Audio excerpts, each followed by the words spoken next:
All right, as I was just saying, tonight will be our last regular Monday night Zoom rehearsal for the beginning. And then I'll call them here and there. We'll definitely have one to discuss logistics, like carpools and concert dress. We will be having a conversation. Oh, actually, I should have added this to the agenda tonight. We will have a conversation tonight about concert wear so that people have time to get ready. In fact, I will dive right into that now. Um, Concert dress. Um, so it's black and all black.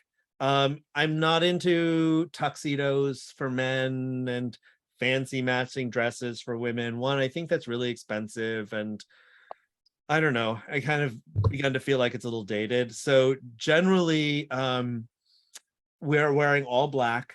It's easier for men. It's long black pants, black socks, black shoes, and then a black shirt, button-down shirt.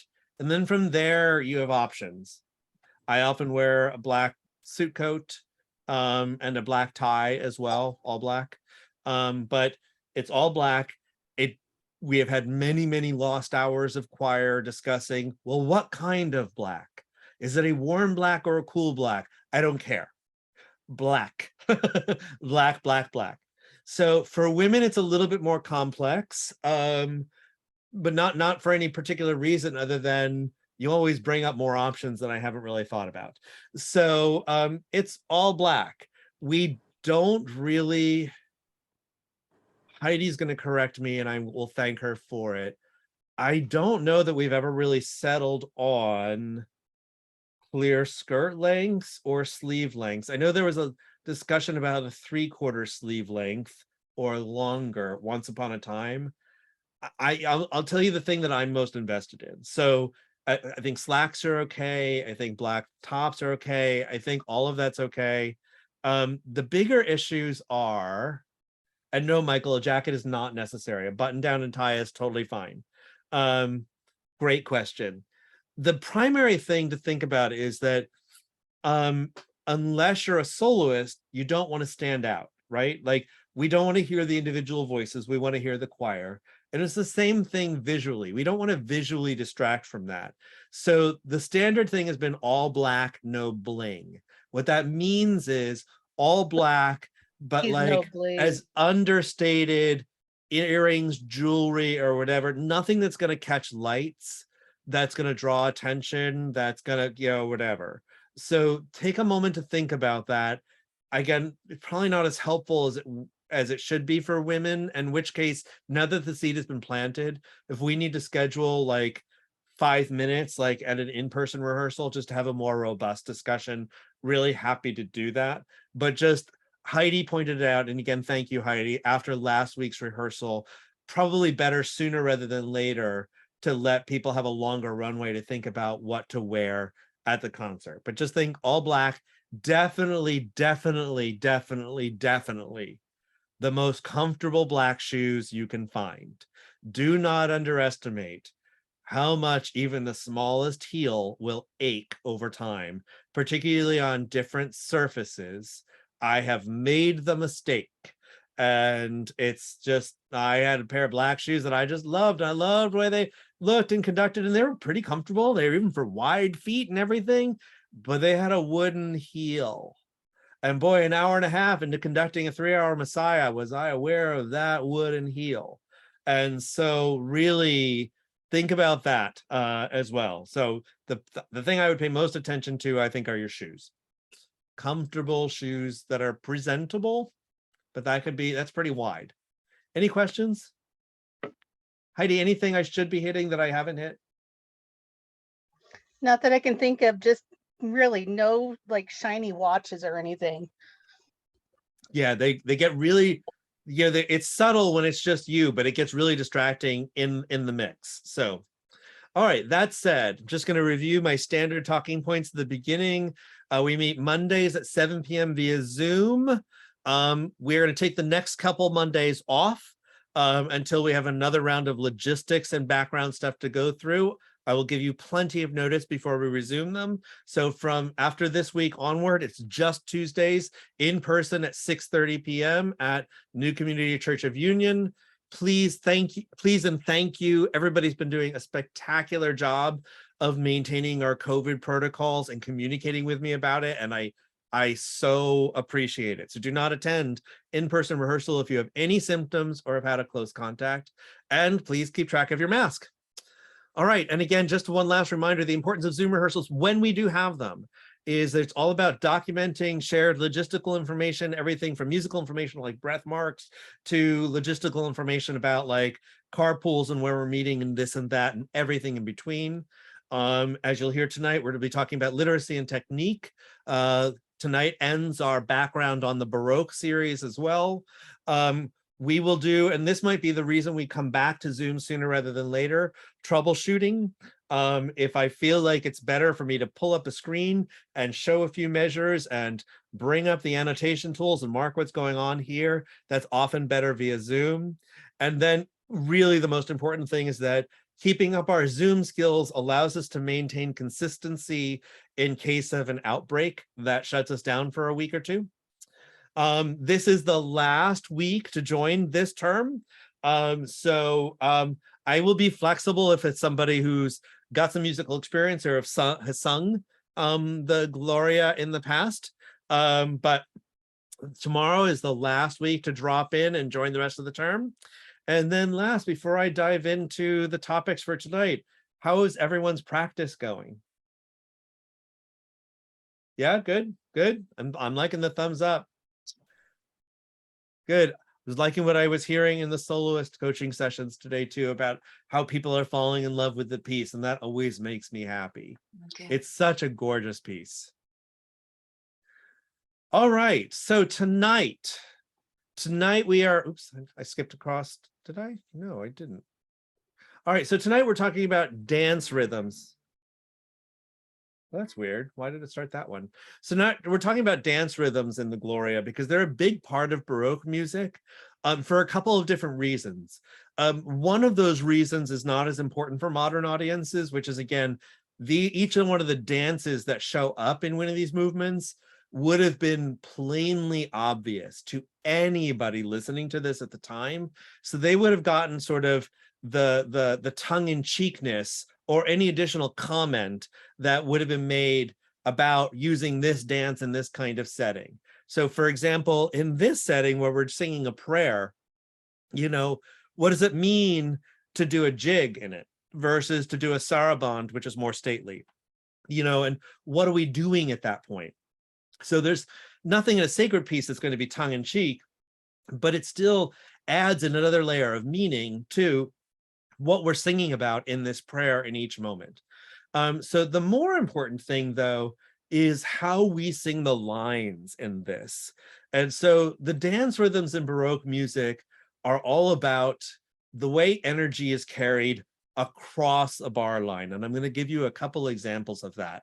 And pretty much all the dances we have in the Gloria are all doing the same thing. So that makes it a little easier for us in terms of they're in triple meter and they're carrying energy from 3 into 1 in a way that's different if you're just counting 3. So if you're just counting 3, it just comes out naturally as 1, 2, 3, 1, 2, 3, 1, 2, 3, 1, 2, 3. And so there, the natural accent is on the downbeat, which is always the case anyway. It's on the 1, right? And you can hear the 1 is the biggest, fattest of the beats. 1, 2, 3, 1, 2, 3. If you were typesetting it, the 1 would be bold and the others would be finer point and maybe italic, right? There's just this automatic emphasis on that. But dance rhythms add a different kind of momentum into it. And in the dance rhythms we're talking about tonight, it's all about carrying energy from 3 into 1. The minuet, not so much, but the other 3 quite a bit. So the first dance rhythm we have is a luo, which is a slow French jig. So normally jigs are pretty fast. They're typically Irish or Northern European. French take it, they slow it down. It's in triple meter, or in this instance, compound triple meter. So for example, the movement that we have this slow French jig in is Jennifer's solo, which is movement 6, which is actually in 12/8.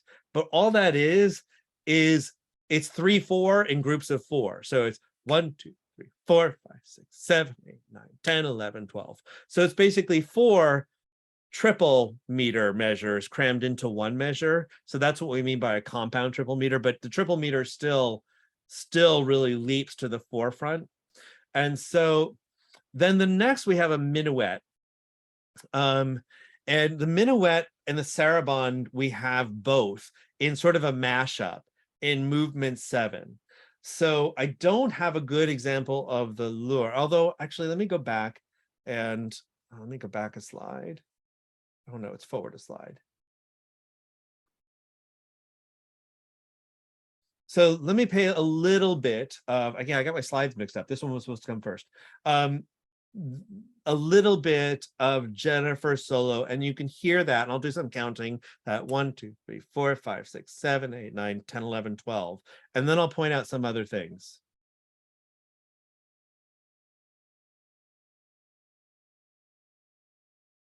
That's not what's supposed to happen there.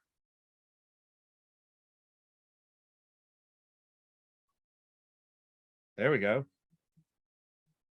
Did you share sound, Matthew? Oh, thank you. I'm just going to have all the technical issues all at once.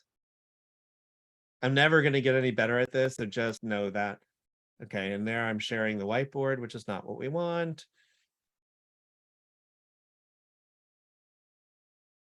All right.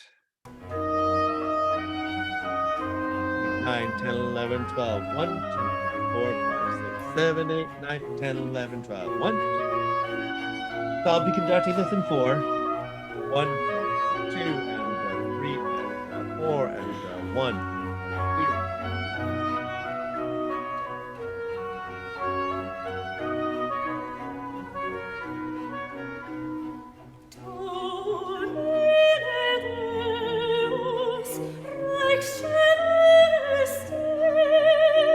So right off the bat, you can hear the dance character, right? So this is what Vivaldi's employing at this point to fundamentally change the character of what we're doing. We're moving into the second part of the prayer, the second part of the piece. And he does that by doing 6, 7, and 8, all based on dance movements. But really, and it's hardest to hear in this one. It's much easier to hear in the next 2 examples, which don't have compound meter. But you hear 1, 2, 3, 4, 5, 6, 7, 9, 10. The last, the 1, 2, 3, 1, 2, 3, 1, 2. That's what we'll be hearing again and again and again. The 3 not really being accented, but really serving as like a springboard into 1. And there's all this energy that is literally just thrust from one measure into the next, or from one grouping of 3 into the next, which would have been accompanied by the dance movements in the dances, but it's captured in how the melody is strung together, and it affects how we sing the line. See if you can pick it up in any of this compound 3.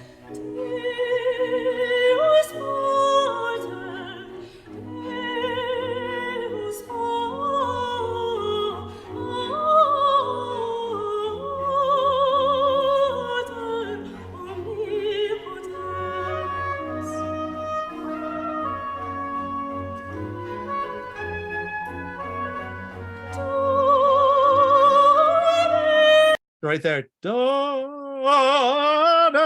you hear that? Just a little energy before she goes up. There's a lot of that. And I just want to bring your attention to that so that we can play with it while we're singing together on it. Again, it's hardest in this solo, so we'll just leave that for Jennifer to handle. And then we'll talk about how this shows up in the next 2 movements. So let me go back to these examples. No pressure. So then in movement 7, we have this combination of a minuet and a saraband.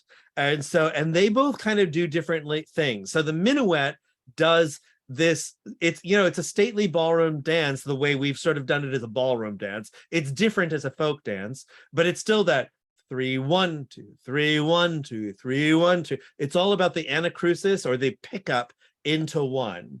And here's a famous Bach minuet where you can hear that.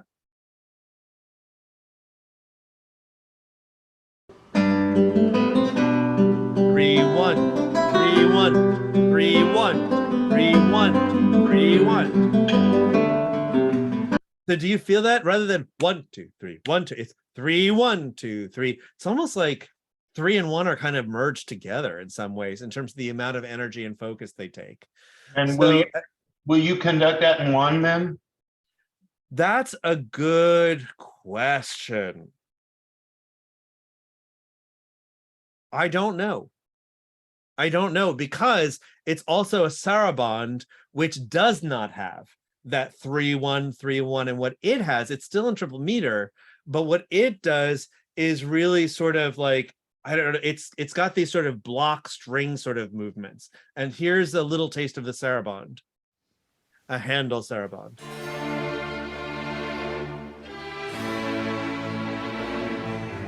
One, two, three, 1, 2, 3, 1, 2, 3, 1, 2, 3, 1, 2, 3, 1, 2, 3, 1, 2, 3. So you can still feel it, but it's stretched out and it's more stately. And I love that he mashes up the two of those and takes the best of both. So getting back to Jim's question, boy, it's a really good question. Like, I can tell you, like, when I conduct Handel's Messiah, I always conduct the Glory to God in 1, because we get more unity, more whatever. I'm not sure about this. Let me get it in my hands and see. We'll play with this tomorrow night. Good question. And then the last is the Passacaglia, which is also normally in 3 triple meter. It can be in 4, but normally in triple meter. It's slower. And the big thing about a Passacaglia is that it's a set chord progression that repeats again and again and again. Or as the kids would say today, it's a beat or a loop that just continues again and again and again. And here's an example of that.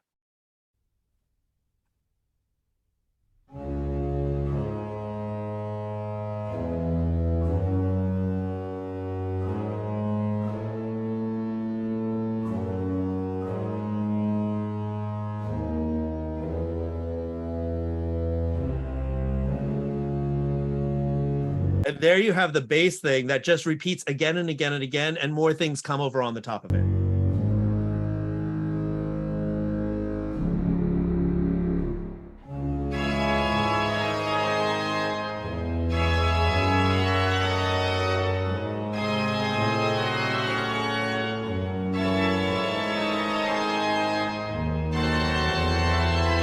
And you just hear that repeating figure on the bottom that can be the solo bass, or as it is here, or it can be a chordal progression that just repeats again and again with different top statements. Now, at the beginning of the Baroque, a Passacaglia and a chaconne would be different. By the end of the Baroque, they're pretty much the same thing, because they've merged a lot and they've been used so much together. But those are just some of those additional examples that then I'll reference as we dive into these movements.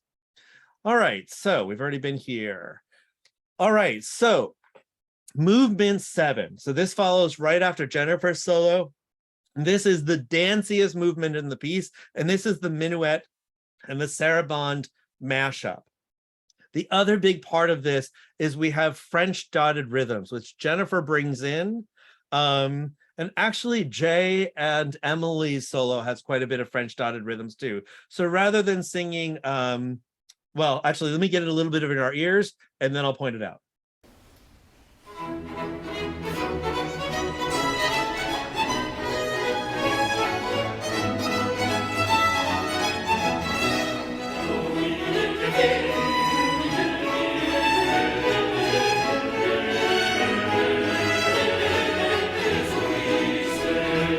So do you hear that? Bum, bum, ba dum, ba dum, bum.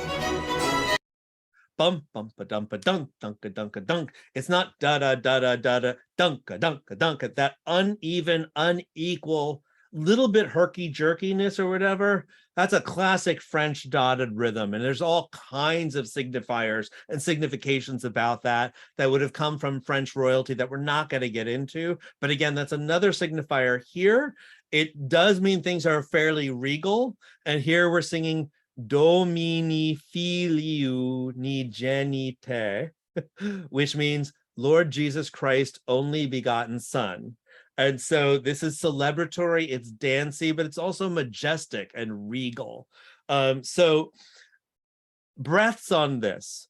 On the dotted rhythms phrases, there are many ways we can attack that based on what your needs are, so that we will actually take apart when we're physically together. This I've looked at 6 ways to Sunday, and I'm just really not sure what you're going to need.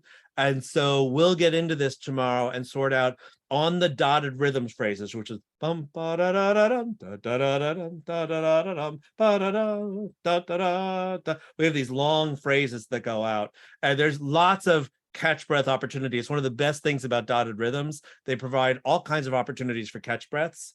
Other than that, at commas and periods where you would normally have them. So sopranos at the pickup to measure 50, tenors at the pickup to measure 56, for example. Those are places you should definitely be planning to breathe. So other than that, this is a fun movement to sing.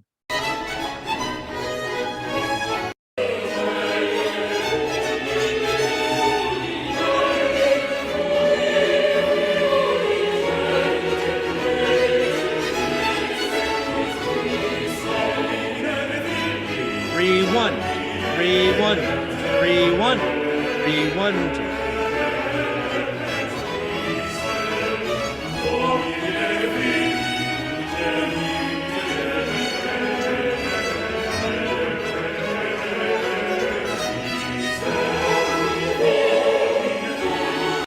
So I love in this, boy, this is just not behaving well today. I love like what the first violins are doing is really reminiscent of a fiddle, and that's where you get sort of the jig and the minuet sort of stuff or whatever, and that 3-1, 3-1, and yet the choir is more in the saraband round in terms of bigger, more stately block chords that sort of play against that energy, and it all sort of works together. Again, it's really nice and regal, and you can hear it's not all happiness. There's some dark colors in there that really bring some drama to it as well. So so that's what that is. That one might be in 1. That one might be in 1. Boy, I just cannot touch this trackpad without setting off things off today. So in Heidi, it's sort of a waltz, but this is the difference between a waltz and like a jig or a minuet. It's about how the energy carries across more than anything else. And then there are some repeated figures on the top. So a waltz, though, I would definitely be conducting in 1. Absolutely, definitely be conducting in 1. Okay, so then this, I know I keep saying that movement 2 is my favorite, but this one really gives me a run for my money in terms of my favorite too. I love Baroque settings of the Agnus Dei. So this is the point in the service where we're saying, Lamb of God who takes away the sins of the world, have mercy on us. So the diction and translation are qui tollis peccata mundi Agnus Dei. So don't let that G in Agnus mess you up. It's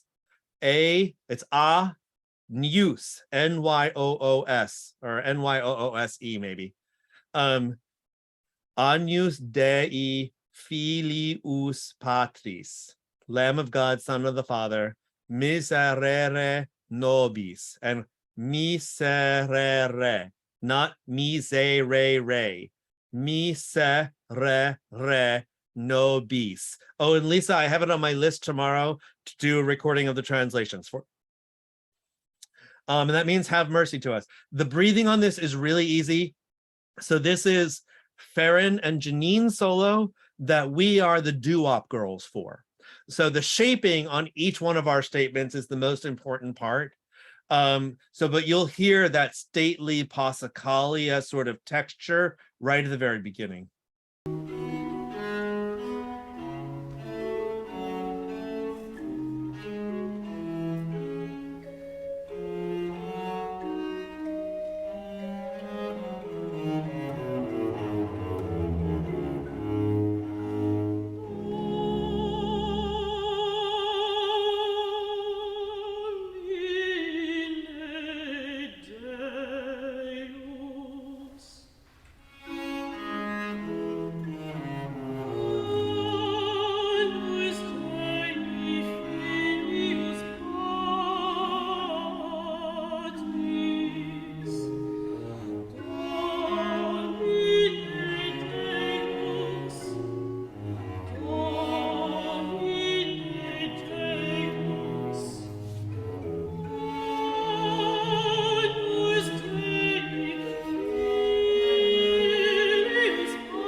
Oops.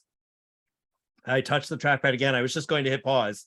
But you get a sense of it, right? Like, so the alto soloists are making these beautiful statements, and they were coming in as the choir of angels or as the Greek chorus and adding to the sentiment. And in this case, it's a very penitent sentiment that we're coming back on. And so we're going to be looking for some muted color, lots of shaping, and lots of shaping that complements what the soloists are doing. So we don't want the soloists to sing a gorgeously shaped line and they're qui tolis peccata.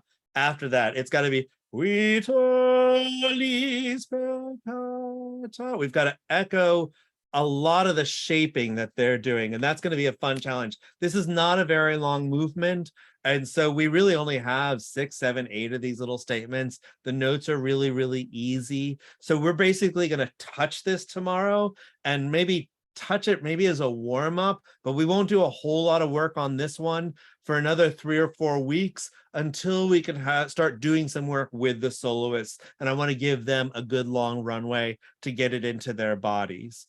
So, but I love this little cluster of movements 6, 7, and 8, and how they, so again, Vivaldi is trying to do all this stuff to showcase what an amazing Baroque composer he is. And one of those things is not just to provide all the showstoppers, but also to do all the signifying things you'd have done at the time, which is to incorporate dance rhythms. And so it's a really cool thing. And we'll play with some exercises tomorrow that will help us get that feeling. And again, I just want to be really clear. These are subtle things.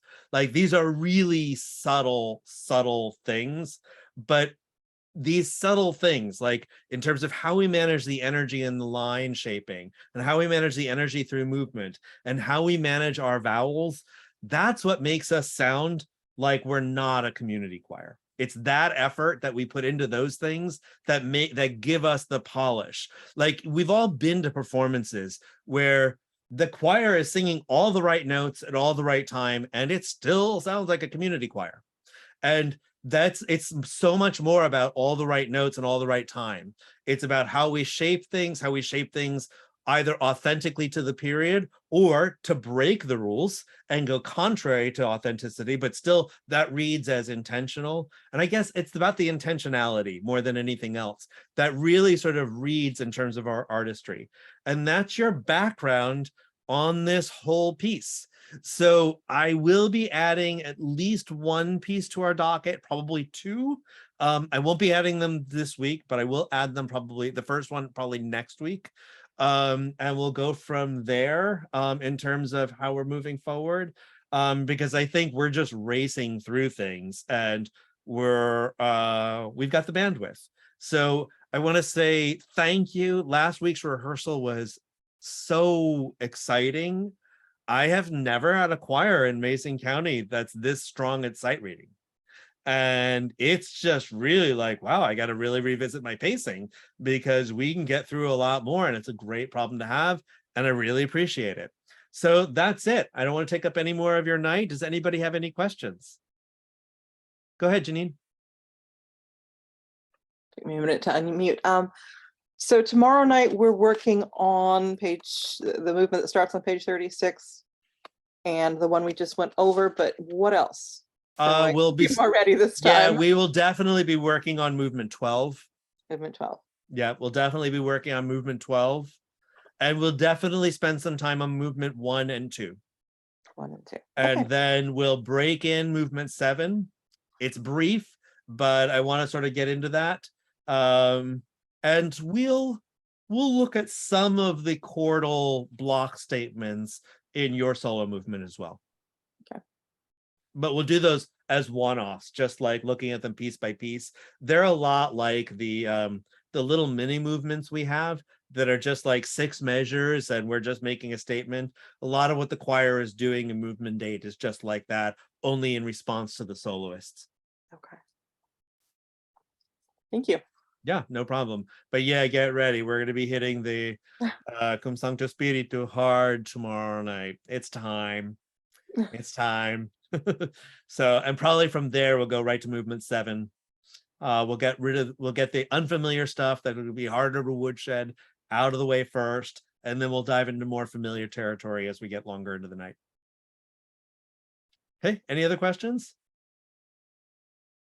All right, I'm really excited. We had somebody else register for choir today, a brand new name for me. So we'll be meeting tomorrow. And so I love that the choir is growing. And again, keep spreading the word. Was it Mary? No, it was Gloria. Gloria. Okay. Yeah. So, all right. Have a great night. And I will get this posted in the classroom soon. Okay, bye. Bye.